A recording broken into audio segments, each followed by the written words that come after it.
নমস্কার বন্ধুরা, কেমন আছো গো সবাই? প্রথমেই বলি সুপ্রভাত।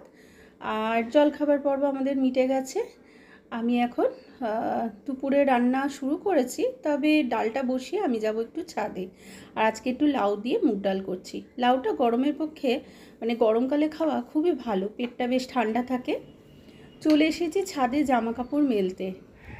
আর ছাদে এসে ঘুরে ঘুরে দেখছি আজকে রোদটা এখনও তো 10টা বাজেনি, ওই 9টা সাড়ে 9টা হবে।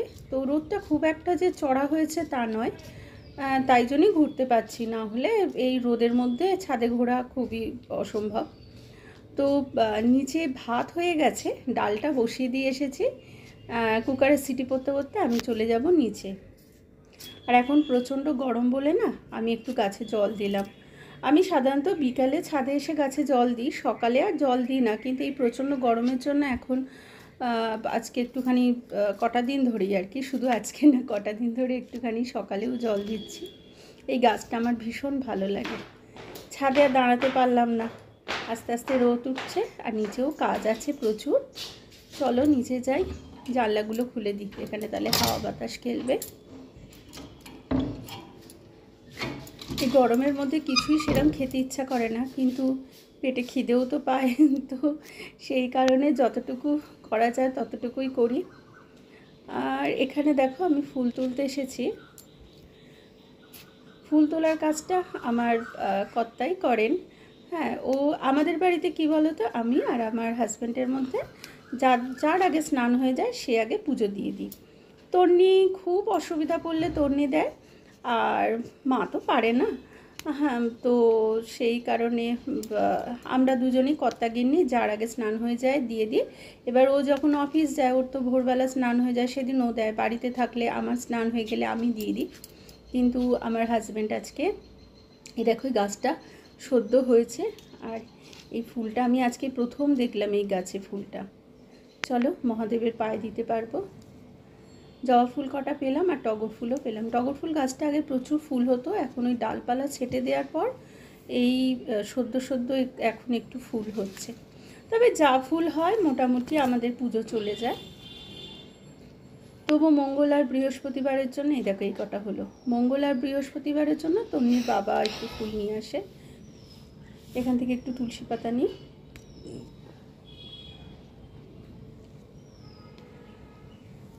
ছাদে যে তুলসী গাছ আছে, এ দেখো 3টে মাত্র শিউলি ফুল পেলাম, বাকি অনেক মাটিতে পড়েছে, কিন্তু সেগুলো না বড্ড নোংরা। এই যে দেখো যা ফুল হয়েছে, আমার পুজো তো হয়ে যাবে আজকের মতো। ছাদের তুলসী গাছ থেকে খুব একটা পাতা তুলি না, কারণ ওই গাছগুলোতে আমি একটু গঙ্গা জল দিয়ে ধূপ দেখাই বৃহস্পতিবার করে, সেই কারণে। চলে এলাম আবার রান্নাঘরে। আর আজকে ওই তোমার লাউ ডাল যেটা করব, তো ওর মধ্যে ওটা সেদ্ধ হয়ে গেছে। তো ওতে ফোড়ন দিলাম জিরে, শুকনো লঙ্কা আর তেজপাতা। আর এর মধ্যে একটু নুন, হলুদ, মিষ্টি, একটু আদা বাটা দেবো। দেখো মোটামুটি ডালটা হয়েই গেছে, দেখতেও ভালো লাগছে আর খেতেও টেস্ট হয়। ভাত আর ডাল তো হয়েই গেছে, এবার করব একটু পোস্ত।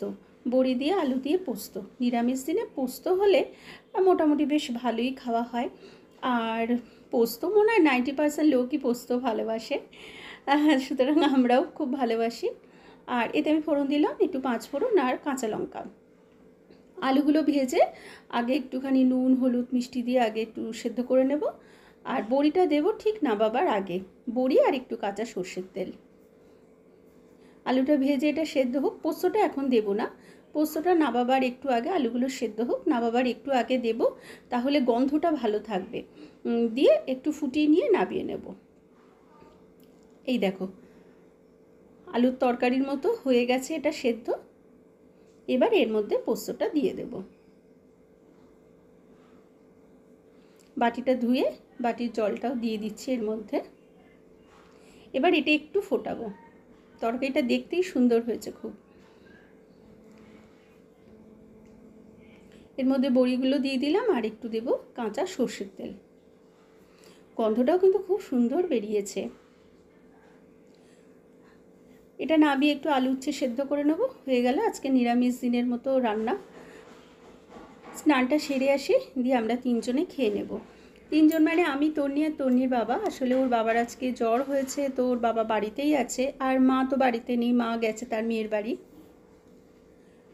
চলে এলাম সন্ধ্যাবেলা। আজকে আমার সন্ধ্যাবেলা টিউশন ছিল, বাট স্টুডেন্টের বোধহয় শরীর খারাপ, আমায় ফোন করে বলে দিল, তো সেই কারণে আমার এই মুহূর্তে টিউশন নেই। আর তন্নি সোমবার কোনো টিউশন থাকে না, ও পড়তে বসে গেছে। আর বিড়াল বাচ্চাগুলো না ওই বক্সের মধ্যে ছিল, তো খালি উঁচু দিয়ে উঠে উঠে ওর মাকে দেখছিল, আর ওর মা কিছুতেই বক্সে ঢুকছিল না। তাই বাচ্চাগুলোকে বার করে দিলাম, নে বাবা তোরা তোদের মায়ের কাছে থাক। আর আমি এখানে সন্ধেটা দিচ্ছি, সন্ধেটা দিয়ে তারপরে মেয়েকে কিছু খেতে দেব। আর আজকে টিউশন নেই মানে মেয়েকে একটু পড়াতেও পারবো। ওর সায়েন্স গ্রুপ আর ইংলিশের টিচার আছে, আর বাকিগুলো মানে হিস্ট্রি, জিওগ্রাফি, বেঙ্গলি এগুলো তো আমিই পড়াই। সুতরাং আমি যখন যা ফাঁকা পাই আমার টিউশন করা হয়ে যাওয়ার পর, বা ওর যদি সেদিন ছুটি থাকে টিউশন, তো তখনই পড়াই।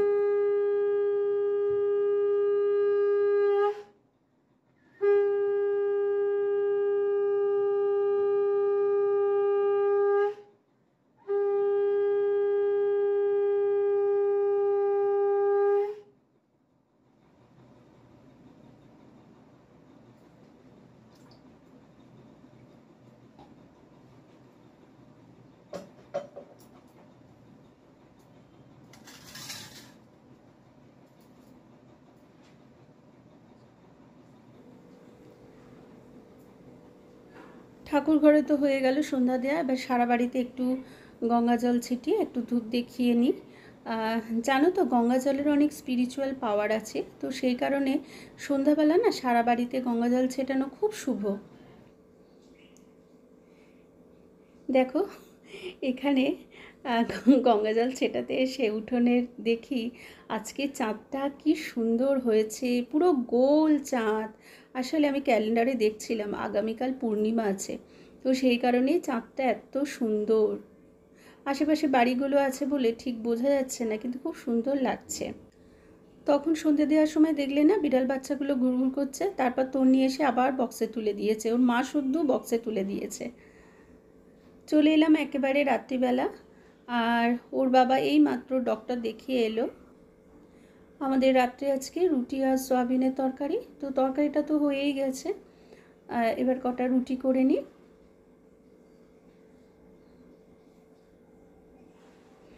আর প্রচণ্ড প্রচণ্ড গরম, রান্নাঘরে না দাঁড়াতে পারি না। এই আমার গ্যাসের ওপরে যে জানলাটা আছে, ওই জানলাটা আমি একদম শুতে যাওয়ার সময় বন্ধ করি। খাওয়া দাওয়া পর্ব মিটে গেছে, রান্নাঘরটাও দেখো সুন্দর করে পরিষ্কার করে নিয়েছি। রাত্রিবেলায় রান্নাঘরটার না মুছে গেলে না আমার ঠিক মনে শান্তি লাগে না। সকালে উঠে ওই নোংরা দেখলে আমার মানে চারিদিকে আটা গুঁড়ো টুড়ো পড়ে আছে, এইসব নোংরা দেখলেই মনে হয় মানে মাথাটা যায় বিগড়ে। তো সেই কারণে হ্যাঁ রান্নাঘর পরিষ্কার করে তারপরে শুতে যায়। আর এ দেখো বাচ্চাগুলোকে কোথায় খাওয়াবে তা না, এখানে এসে রান্নাঘরে বসে রয়েছে। চলো এদের দিয়েই আজকে শুভরাত্রি বলি। কি করছে দেখো, ওর মা রান্নাঘরের মেঝেতে বসে রয়েছে, আর বিড়ালগুলো এখানে খাওয়ার জন্য ছটফট করছে। মাঝে মাঝে ওর মাকে ধরে এনে এর বক্সের মধ্যে পুরে দিই, কিন্তু দিলে কি হবে, ওর মা আবার সুরসুর করে বেরিয়ে চলে যায়। তো চলো আজ এখানেই শেষ করি। সবাই খুব ভালো থেকো, গরমে সুস্থ থেকো। শুভরাত্রি।